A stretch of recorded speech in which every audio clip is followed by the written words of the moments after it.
Even after all these years, you still will believe a man can fly.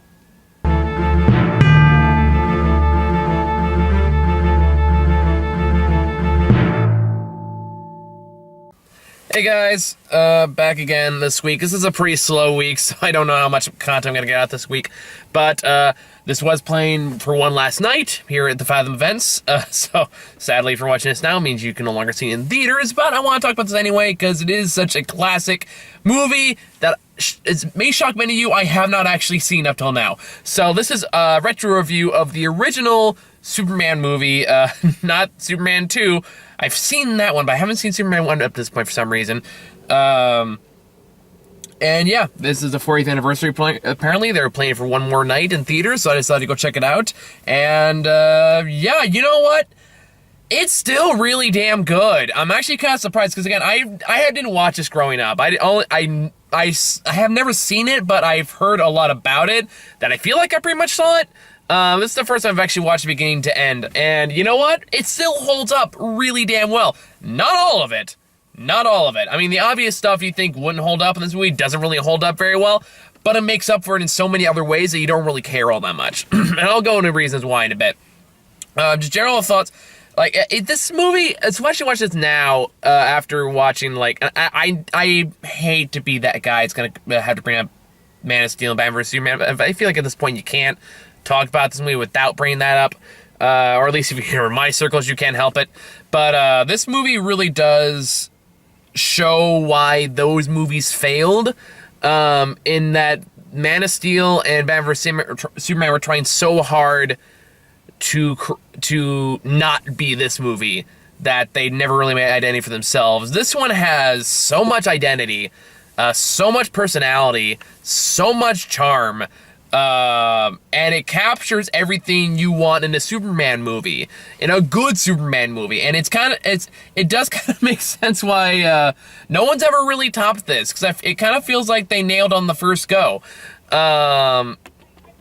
That's not to say you couldn't make good Superman movie. I think you could. I think you take the parts of this movie that worked, I think it makes something really, really good and update for the times. But as for the time this was released, and the way it's framed, the way it's structured, the way all the actors played out, it plays off the Superman mythos so well. And maybe not even the mythos, just the characters so well. And that's the part that's so important to get right about Superman, is that you need to get the character as a character. Now, that's issue run into with Man of Steel, Batman vs. Superman, where those movies were so obsessed with making Superman like a Jesus metaphor, and it was so obsessed with making him the symbol and this and that. Basically, they're focused more on the mythology of Superman rather than the character itself. This movie does not have that problem. In fact, like, even just right off the bat, when they start showing Clark Kent as a teenager, he already has so much more personality and depth and intrigue about him than any of the Zack Snyder's movies did. And it's kind of amazing. And now I know because here's the thing about Superman. Superman's kind of a cheesy character. And again, I'm not going to go too much in what I think of Superman. There's a whole editorial about that. Go check it out. It's one of my first ones. I still holds up pretty damn well, too, if I toot my own horn here. But he is kind of a goofy character. He's supposed to be. He's supposed to be that beacon. He's supposed to be, like, something everyone aspires to be. And in this movie, he actually is. And he establishes it pretty much right, and he starts doing his Superman stuff. And Christopher Reeve, may God rest his soul, was so good in this role. Not just how he played Superman, but how he played Clark Kent as well. Now, I'm not going to go over the plot again, because even if you haven't seen this movie, I feel like you kind of already know the plot. It's Superman origin. Krypton blows up, Superman goes into Smallville for a while, then he goes to Metropolis after doing some space training, and he fights Lex Luthor, kind of. And it's a pretty straightforward plot, but it's really the plot is not really the focus of this movie. It's the characters, and again, the characters work so damn well. And the part where Christopher Reeve was such a fantastic, perfect choice for this character is the fact that he nails that balance between Clark Kent and Superman in the way that no actor has since. I know it's kind of unfair to put Tom Welling in here because I love Smallville, but it was totally a soap opera. And even like and even then, like the Zack Snyder movies had no interest in balancing the Clark Kent Superman identity. But the problem is, especially watching this movie, you realize like Clark Kent is so integral to the character in a way, and it humanizes him in so much, because you see kind of the mental gymnastics he has to do to actually disguise his secret identity. And Christopher Reeves makes it look easy. When he's Clark Kent, he's bumbling, he's slouched over, his shoulders are hunched, he's tripping over everything, he's like super clumsy, and in a way that's believable, that he's just that guy. There's like, okay, just leave it there, just stop trying to do things. But when he's Superman, he's much more confident, he's much more affirming and hopeful and optimistic, but in either one of those forms, he never loses his farm boy charm. So it's like both of these people he's playing are still very much a part of him, he just exaggerated in their own individual way. I hope that makes sense. I know I'm talking faster than usual, because I'm in a good mood for once. That's not true. The last movie was pretty good.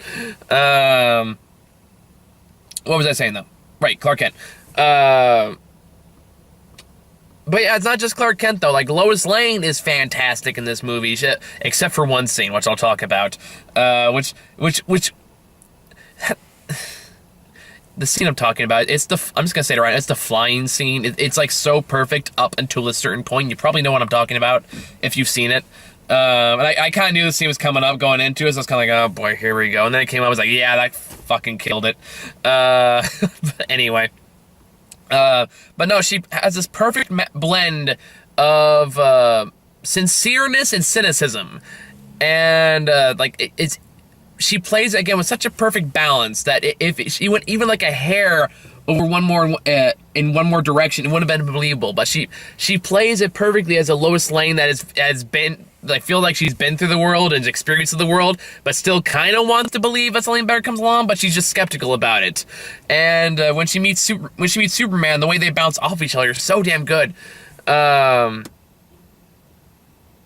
And Gene Hackman as the villain, who, like, now you can tell how the direct, like, I've seen the movie Bob video about this, so that's kind of how I know about this at all.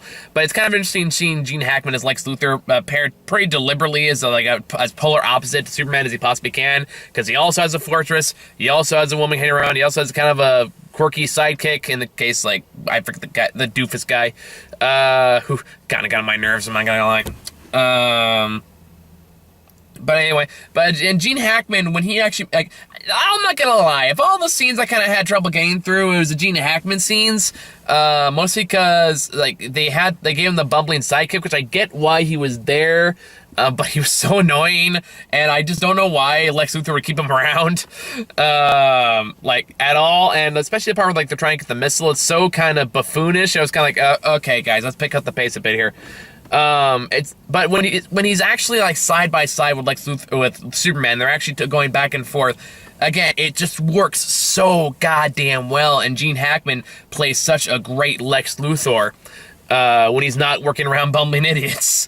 Even, like, the explanation as to why he wanted to fight Superman in this one, it's so simple, but I kind of bought it. Where he just says, like, I'm the world's greatest mind, therefore I must take on the world's greatest challenge. It's like an ego thing, which, yeah, isn't, like, comic accurate, but for this universe, yeah, it kind of works. Like, I'm not gonna say all of this movie works, because of course there's some obvious parts about this movie that are not gonna hold up very well. Like, the special effects, like, that's not gonna hold up 40 years later. I mean, like, it looks good for the time, and maybe even by the time, I don't know what the standards were at the back then. But, like, yeah, they don't hold up very well. They're kind of entertaining, like, in the obvious, like, cheese and kind of tongue-in-cheek way they're playing it, but overall it's like, okay, yeah, that looks pretty silly. Krypton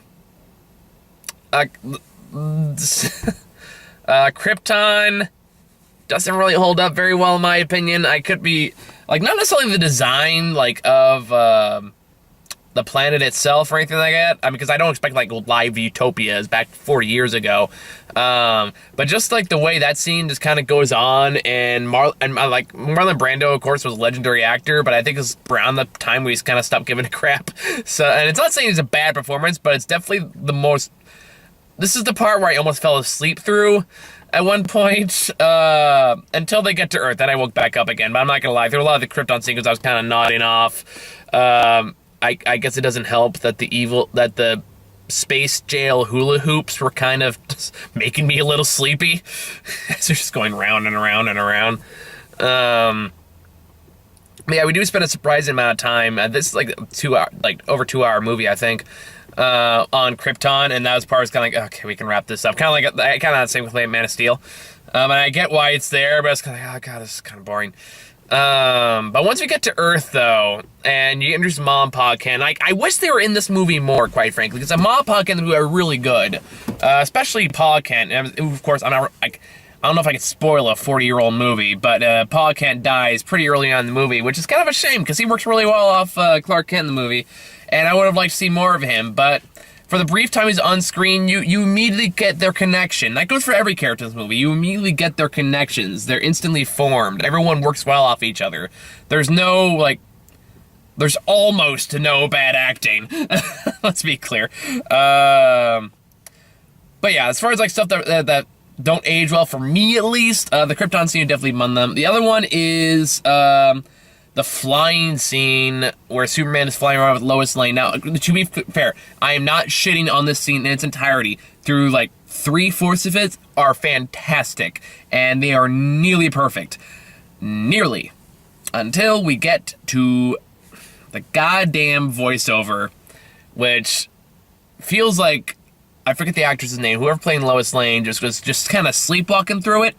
Because, and you've seen the movie, if you've seen the movie, you know what I'm talking about. It's halfway through this flying scene, there's no dialogue, it's all atmosphere, it's all just Lois Lane and Clark and Superman using body language to communicate with each other. It's fantastic, it's nearly perfect, and then once I get past Statue of Liberty, which I guess is Metropolis in this universe, you start suddenly hearing Lois Lane's inner monologue going, "Can you read my mind? Can you tell what you make me feel? You're flying like a god." That's such a monotone voice where and everything you're feeling up to that point in that scene just dead, gone, just burned to the ground. Yeah, it's still, that part just killed, that just brought that scene to a screeching halt, and you're just thinking, oh my god, shut up. Because if she didn't talk, it would still pretty much be a perfect scene, and a perfect sequence, because again, the way it's shot, the way the actors portray them, the way, their characters, it's all so perfect, and would have been perfect if it was for goddamn narration, which is so obnoxious, and so bland, and she sounds so bored. Which is surprising, because you can tell she's giving her heart and soul in every other scene in this movie. Yeah, this was it's weird. It's weird comparing this to Superman Returns, thinking back man, they missed the mark on Lois Lane in that movie. But even Perry White is really good in this film. The other one that doesn't really cross the boundaries too much is maybe Lexus Goons and Jimmy Olsen, but that's only because he's in the movie for 5 minutes and has 3 speaking lines. And of course, the whole reverse the movie on its reverse the movie, pretty much. Reverse the movie on its axis to make time go back is, of course, still a pretty ridiculous plot point. However, I will defend it a little bit in saying that narratively, it still kind of works. And that, how they build it up, it's still ridiculous and still something that I don't think Superman could ever, it's obviously not possible. But I still think narratively, it still kind of works okay. Because it does tie back into Superman's previous lessons, and they bring this up pretty overtly. Where, Jor-El is telling him not to mess with history, then you have, Jonathan Kent saying you're meant to do great things. They don't bring up Jesus at any point in this movie, Snyder. Just throwing that out there. And in fact, I'm gonna go on a little bit of a tangent on that, because this is something that's been bothering me about this whole Superman thing for fucking years, because people won't shut up about it. Calling Superman a god does not make it fucking deep. I got really lively for a second there. Because Superman it's the way to do Superman right is not to portray him as a god, because Superman doesn't see himself that way, and that's not the way he's presented ordinarily. Some people have definitely delved into it, but it's never usually the best stories around, except maybe Kingdom Come. Which Kingdom Come is still a fantastic book, in my opinion. But this one just portrays him as, and I think this movie works so well 40 years later, is that at its core, This movie presents Superman as just a guy who wants to do the right thing. That's when Superman works. He is a symbol of optimism. He wants to do the right thing. He's willing to sacrifice what he wants to do to get that. He is a good person who wants to do good things. That's what makes him so unbelievable to characters like Lois Lane or Lex Luthor. It's because they think, okay, what's the catch? What does he want? But he's like, no, I just want to do what's right because that's what my parents taught me. That's the core of the character. And if you can get that, you're golden. Man of Steel did not get that. Batman vs. Superman sure as fuck didn't get that. Mostly because there wasn't really a good character for Superman to begin with any of those movies, but that's a whole nother topic. But this one does. It understands that at its core, like, and that's not, and it doesn't make him boring. It doesn't have to make him boring. Being a person who wants to do the right thing can be very interesting in how you present, how those struggles present themselves. This is kind of what happens in this movie, where he's presented with a choice to get saved after Lex Luthor throws him in a pool with kryptonite. To get saved in exchange for saving this henchman's mom first in New Jersey, but he knows he needs to save Lois Lane and Jimmy because they're in danger too. But he's the man of his word, so he saves New Jersey first, and then he goes back for everyone else in California. But by then he has to save everyone else, and then Lois bites the dust as a result. Kind of brutally, honestly. And that's what Superman does. He puts everyone else's needs first, puts his own needs last. Now, I would say the whole thing in this movie is that he does learn, at least on occasion, that he can bend the rules a bit, so he doesn't have to be such a Boy Scout. But, I forget where I was going with this. I'm so sorry, guys. I've been a little lately, so if I seem a little frazzled, that's why. Then again, if you watch Shalon, you're probably used to that by now. I would say, like, the overall message of this movie,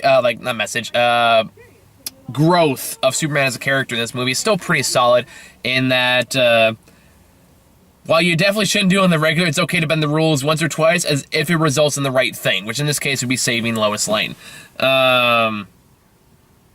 And there's a scene in this movie I love, and it kind of summarizes everything, and like summarizes why you can buy Clark Kent and Superman as a character, or like as, God damn it, brain, do your thinky thingy. Okay, there's a great scene in this movie that perfectly summarizes how you can totally believe that Clark Kent and Superman are two very different people. There you go, that's what I was trying to say.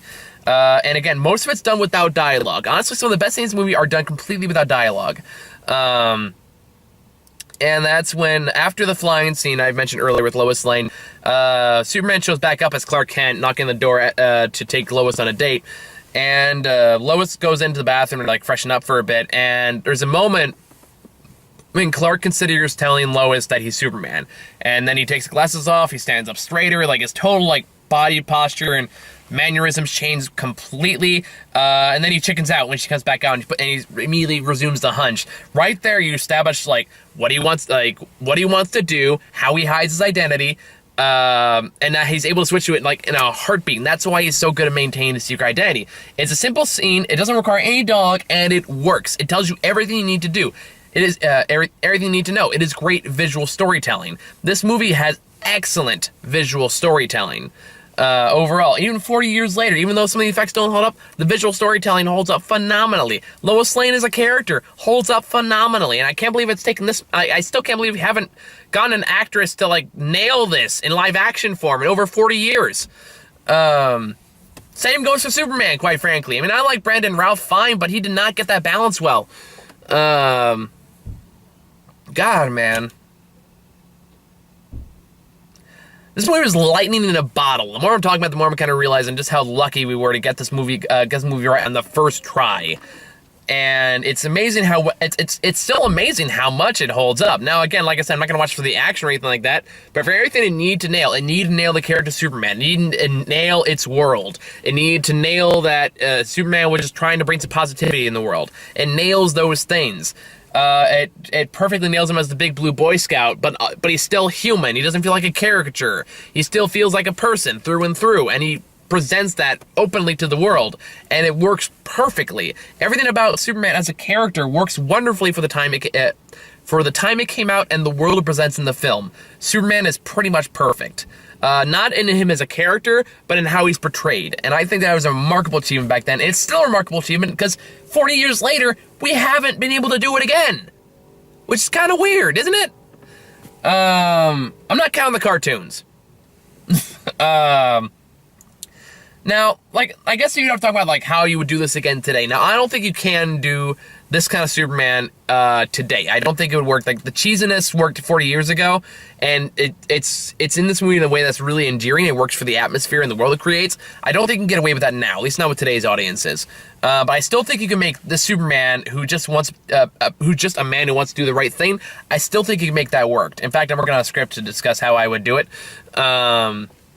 But I think there's a way to do it without making the whole world cheesy. I think there's a way you can make Superman that beacon of hope that he needs to be, that optimistic man that he needs to be to make a good Superman movie. It doesn't need to be dark. It doesn't need to be brooding. It doesn't need any of that shit because that's not a good Superman. You can still have a good Superman who wants to do the right thing and still have him flawed. That is still a very possible thing.